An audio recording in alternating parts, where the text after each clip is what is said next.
la dernière peut-être question que nous allons aborder, c'est la non-limitation des mandats. La non-limitation des mandats.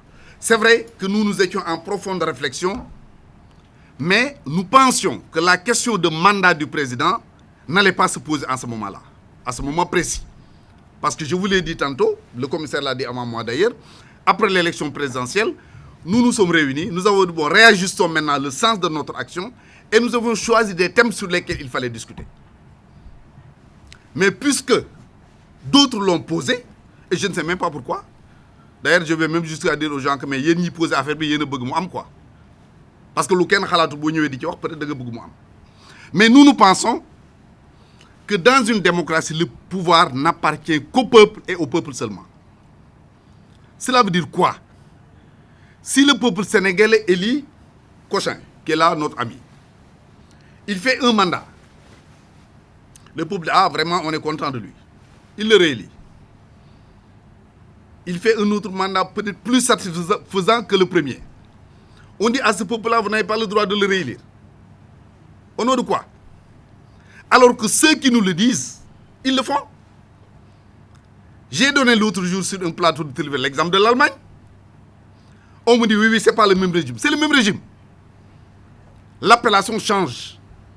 Ici, on dit président de la République. Là-bas, on dit chancelier. Mais le chancelier a les mêmes pouvoirs que le président de la République. Le premier ministre britannique a les mêmes pouvoirs que le président de la République. Il n'y a qu'en Grande-Bretagne, il y a la reine qui est là-bas de l'autre côté. Je ne sais même pas comment les choses se passent. C'est le premier ministre qui gère le pays, qui définit la politique, qui oriente. En Allemagne, c'est exactement la même chose. Le président de la République était là-bas la semaine dernière. Qui l'a reçu? La chancelière. Merkel m'a recevoir. On a vu en Allemagne un chancelier qui a fait 12 mandats. C'est ça la démocratie.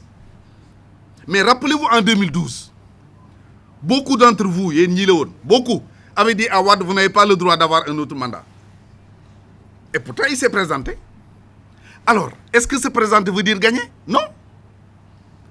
C'est pourquoi nous estimons que le combat à mener, c'est de faire en sorte qu'on n'ait plus d'élections contestées au Sénégal. Qui gagne, nous savons qu'il a gagné. Si cette question est réglée,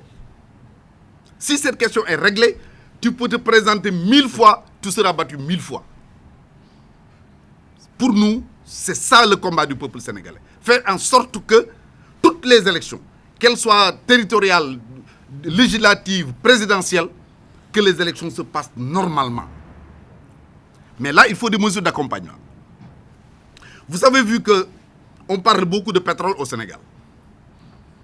En parlant de pétrole, tout part de Franck Timis.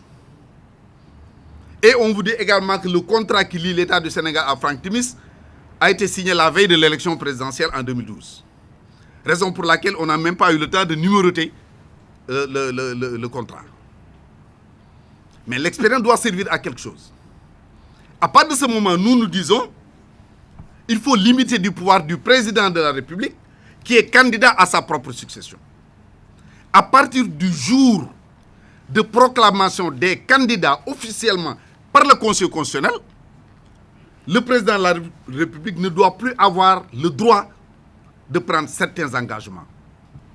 Il ne doit plus avoir le droit d'aller décaisser de l'argent dans les comptes du trésor. Parce que beaucoup de décaisser, c'est politique. Il ne doit plus avoir le droit d'affecter de hauts fonctionnaires, qu'ils soient militaires ou civils. Il ne doit plus avoir le pouvoir de signer des contrats qui engagent la République. Parce qu'on a dit, le Conseil a dit, voilà les candidats à la présidence de la République, il faut les placer sur le même pied. Ça, c'est les premières mesures. Et c'est valable également pour les élus territoriaux, les maires et les présidents de communautés de conseil départemental. À ce niveau, nous pensons également qu'il serait nécessaire de dire 6 mois avant les élections, le maire, vous n'avez plus le droit de faire des engagements. Le maire, vous n'avez plus le droit de distribuer des parcelles. Parce que nous savons comment ça se passe.